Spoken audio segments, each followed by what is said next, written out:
He's been too focused on pushing his extreme agenda instead of bringing jobs to the region. Let me explain.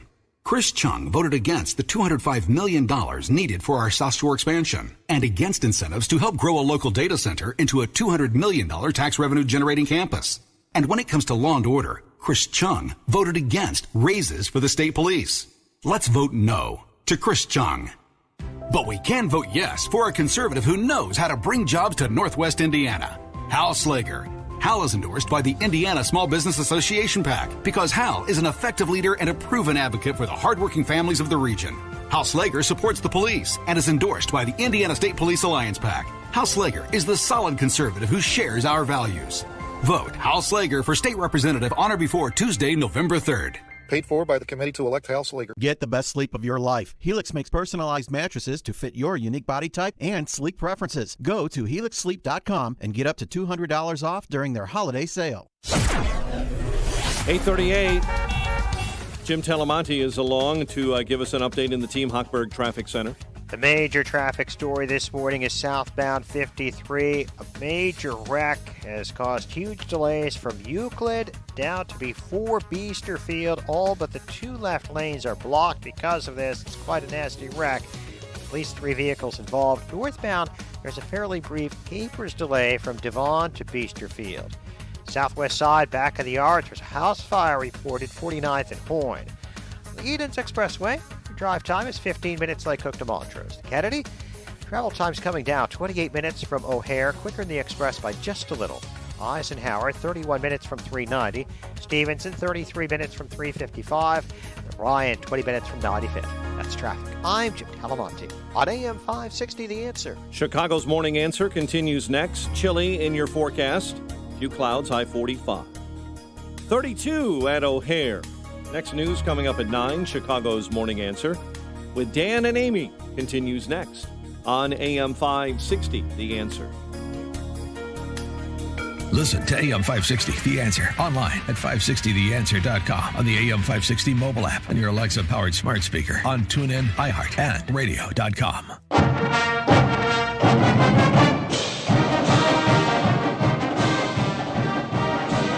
Your parents both went to Northern, right?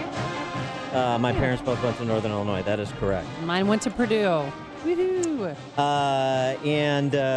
It turns out that football is not just for the Big Ten, not just for the Pac-12, not just for the SEC, also for the MAC. NIU's 2020 football season. Yes. They got all sorts of guidelines about their the way they're going to do football, just the same way that you've seen from other colleges that are already playing, most notably here in the Midwest, the Big Ten. So let's get some preview of what MAC football and Northern Illinois football is going to be like this year. Pleased to be joined by Sean Frazier, the Associate Vice President and Director of Athletics at NIU. Sean, thanks for being with us. Appreciate it. No problem. Thanks, guys. I appreciate it. Good morning. Good morning. So it must be exciting for the football players to be able to play like football players in these other conferences. So tell us how this is going to roll out in the MAC and at NIU. Well, it's already rolled out. We're practicing pretty hard here. Next week, November 4th, the day after the election day, we kick off against Buffalo. Everyone's excited. Obviously, there's some trepidation, as we contain COVID, even if that's possible these days. I don't know. Mm-hmm. But our protocols are pretty robust. We test pretty frequently. We make sure that our staff and our students and those around the program are safe. But as far as football is concerned, Coach Hammock, our Huskies are fired up. They're ready to go, and it should be a good one. And the experience that you've seen with respect to other teams that have had some players get infected with COVID, not to mention the NFL, and some games had to be postponed and this and that. But I mean, it has to be encouraging that yes, maybe you can't completely eliminate the spread, but the good news is these are young men that are in generally good shape, and the infection doesn't seem to impact young people, particularly those in good shape. Like it does very much older people. And the experience that we see from other colleges and pro football teams says this is a relatively safe thing to do, and we should be doing it.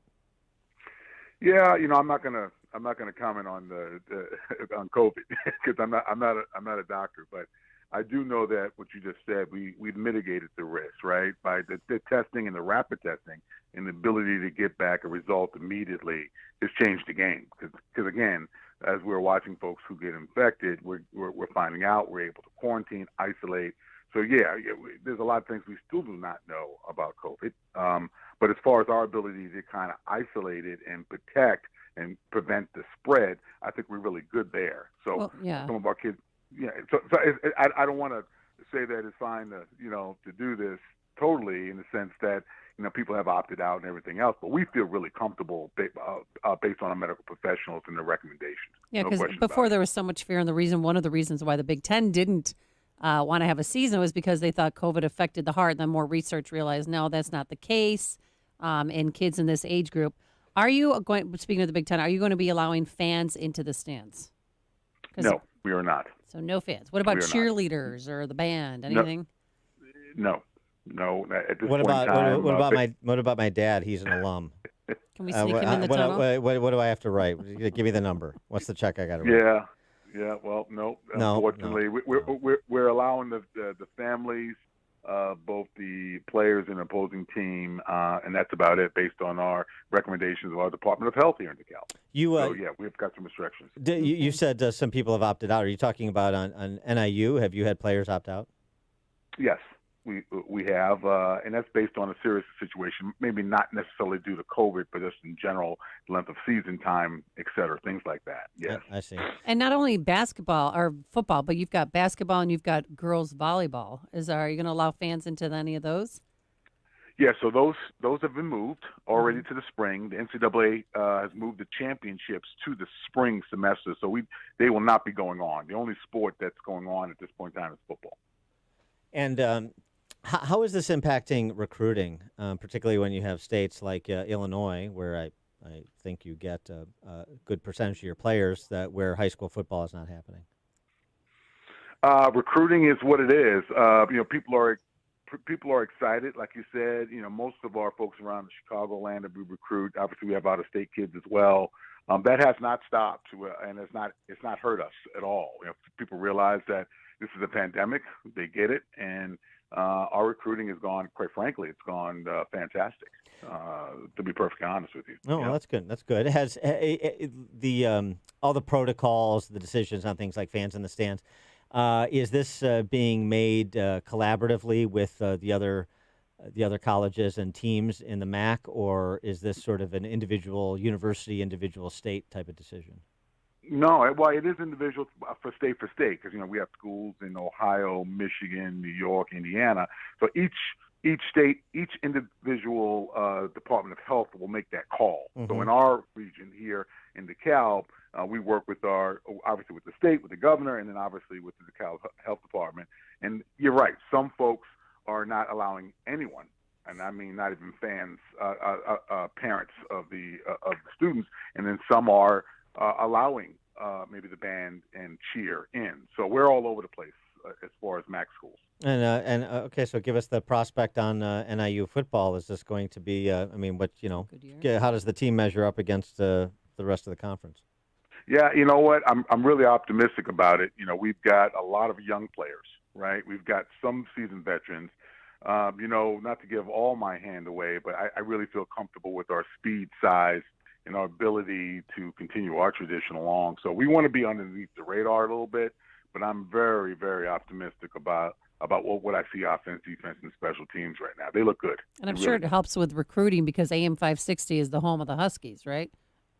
Absolutely. You know what I'm saying? We appreciate what you guys do for us, and getting the word out, because obviously with 130 to 140,000 living alums in Chicagoland, having that ability to kind of throw that out to the folks and people can listen to the games, we really do appreciate it. So when basketball resumes, if you have any of the basketball players opt out, I do have some D1 eligibility left. I just wanted, I just wanted to let you know. So if you need me to suit up, just give me a call. All right. Yeah, we haven't had any opting out of basketball, so I'm sorry about that. No, all right. Hey, look, I'm just a backup. Let it down easy, man. I'm just a backstop. Think of Will Ferrell in the Miami Tropics. That's sort of that's sort of my game. Yeah. Sean Frazier, Associate Vice President, Director of Athletics at Northern Illinois University. And by the way, for people to follow NIU football, to get information about where they can watch NIU football on TV and so forth, where should they go? I'm sorry, I just totally missed that. I should say, for people to get more information on NIU football, to follow it, to watch it on TV when you guys are going to be on TV, where do they go? Yeah, to NIUHuskies.com. Hit our website, and you get all of the streaming to our TV partners, ESPN, CBS. So, yeah, just go to NIUHuskies.com, and you'll get everything you need. Sean Frazier, thanks so much for joining us. Have a good season. Good luck. I appreciate it, guys. Thank you. And you can listen to the game Wednesday, November 4th when they take on the Buffalo Bulls. And he joined us on our turnkey.pro answer line. Listen to podcasts of Dan and Amy from the AM 560 mobile app. Download it today at 560theanswer.com.